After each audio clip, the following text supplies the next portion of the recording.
दर्शकों नमस्कार, मैं हूं निशांत भाई। आप मुझे देख रहे हैं एमएनएस न्यूज़ लाइव के स्क्रीन पर। जैसा जब भी मैं आपके सामने आता हूं तब आपके सामने एक नया और एक अलग विषय लेके आता हूं। आज भी मैं आपके सामने एक नया और अलग विषय लेके आया हूं। आज हम जिस विषय की बात कर रहे हैं वह विषय सबसे गंभीर और एक महत्वपूर्ण विषय है। इस पूरे मामले में जो अभी आपको जो तलाठी कार्यालय का जो आपको दिखाया जा रहा है, वीडियो दिखाया जा रहा है, यहाँ के जो तलाठी है उन्हें निलंबित करने की मांग तो काफ़ी लोगों ने की हुई है, लेकिन यहाँ की जो एसडीएम महोदया है और यहाँ के जो तहसीलदार है, यह मोरगांव अर्जुनी तहसील के तहत आने वाला इलाका है। नवेगांव बांध राष्ट्रीय उद्यान के नाम से जाना जाता है। और यहाँ के जो कुमरे पटवारी है, इनको पिछले ही बार कलेक्टर के एक आदेश के इसमें इंक्वायरी के दौर पर इन्हें निलंबित करने की पूरी मांग की गई थी। लेकिन अभी मैं आपको जो अभी आप रोड के कंस्ट्रक्शन के काम देख रहे हैं, ये सारी जो चीज़ें आप देख रहे हैं, यह इसमें जो सैंड यानी जो रेत जो उपयोग किया जा रहा है, जहाँ बड़े पैमाने पर रेत को यहाँ लाया जाता है और रेत यहाँ बड़े पैमाने पर यहाँ बेची जाती है।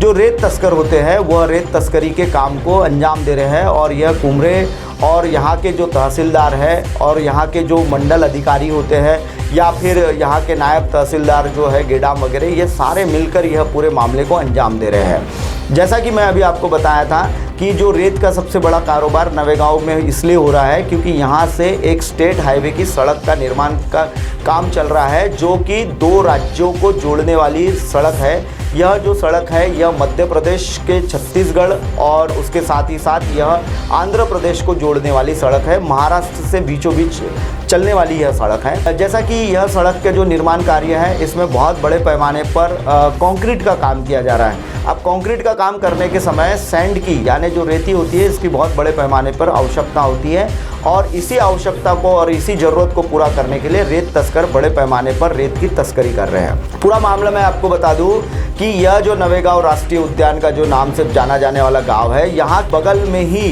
जो कोहमारा करके एक गांव है, वहाँ से एक नदी जो होती है, रिवर है, वो वहाँ से बहती है और उसी के नदी किस्में की रेत ये चोरी करके तस्करी करके लाई जाती है। और एक हमारी जो जांच पड़ताल टीम ने यह देखा है कि गोंड उमरी के कुछ लोग हैं, जिसमें मैं आपको बता दूं बहुत लोगों के मैं ज़रूरी तौर पर नाम बताना यहाँ ज़रूरी समझता हूँ, क्योंकि सौंदड़ के जो दीपक गहाने हैं और साथ ही साथ एक जो अग्रवाल करके है, यह बड़े पैमाने पर इसी नदी की रेत तस्करी कर नवेगांव में बड़े पैमाने पर लेके आते हैं और यह लोग जो है यह बड़े पैमाने पर मुनाफा भी कमा रहे हैं। अभी हाल ही में हमारी एक पड़ताल को यह जानकारी मिली हुई है कि यह जो पूरा जो मामला है, यह पूरे मामले में लगभग अभी कुछ रेती घाटों का नीलामी भी सरकार ने की हुई है, जिसमें से कुरखेड़ा हो गया है, उसके बाद साकोली हो गया है और कुछ सौंदड़ के तरफ का एक घाट है, जिनकी नीलामी तो हो चुकी है। लेकिन वहाँ से क्या होता है कि ये जो रेत तस्कर है, वहाँ सुबह एक ही रॉयल्टी पर यानी जो सरकारी लोग उसकी पास होती है, उस पास के आधार पर एक ही रॉयल्टी पर ये वहाँ से रेत लेकर आते हैं और दिन भर उसी पर यह लोग उसी रॉयल्टी पर रेत की तस्करी करते रहते हैं। यानी जैसा कि मैंने आपको बताया कि जो पहली जो ट्रिप यहाँ जो रेती आती है, पहला जो ट्रिप पर आता है या ट्रैक्टर आता है, उसकी रॉयल्टी होती ज़रूर है, लेकिन उसके बाद जितनी भी रेती यहाँ आती है वह पूरी रेती जो होती है वो अनलीगली होती है। और ये जो कुमरे पटवारी है, ये जो नवेगांव बांध का जो कुमरे पटवारी है, यह कुरखेड़ा से भी आने वाली जो रेती है उसको भी यह इसी तरीके से लीगल तौर पर देखता है। उसके साथ ही साथ यह सौंदड़ से और साकोली से आने वाली भी रेत को लीगल तरीके से ही देखता है और इसका तबादला करने के लिए यहाँ के स्थानीय लोगों ने, यहाँ के कई लोगों ने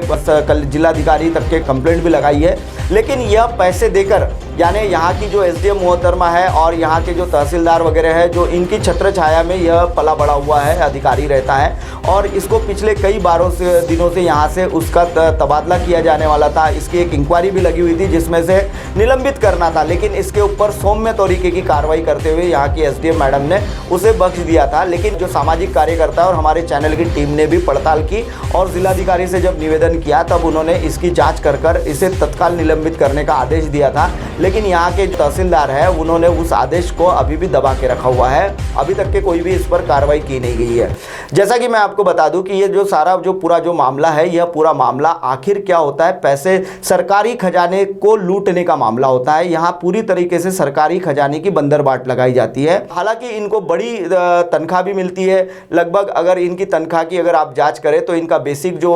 तनख्वाह होती है लगभग यह भी 5 डिजिट की इनकी तनख्वाह होती है और उसके बावजूद बावजूद भी यह बड़े पैमाने पर भ्रष्टाचार को अंजाम देते हैं। और ऐसे कई भ्रष्टाचारों के अंजामों को करने के बाद इनके पास चल अचल संपत्तियां भी, हमारी एक पड़ताल अभी जो जारी है उसमें हम आपको खुलासा करेंगे कि कुमरे की अब तक कितनी चल अचल संपत्ति बनी हुई है और यहाँ के जो मेश्राम तहसीलदार है उनकी भी नागपुर में और अगल बगल में क्या क्या संपत्तियां इन्होंने जमा की है, इसकी भी हमारी एक चैनल की टीम पड़ताल कर रही है। और यह बहुत जल्द हम आपके सामने ये दोनों विषय लेकर आएंगे कि आखिर यह इनके पास इतनी चल अचल संपत्तियां आई कैसी है। फिलहाल वक्त हो चला है दर्शकों ब्रेक का। ब्रेक से लौटने के बाद देखिएगा देश और दुनिया की तमाम खबरें। बने रहिए मेरे साथ MNS न्यूज़ के साथ।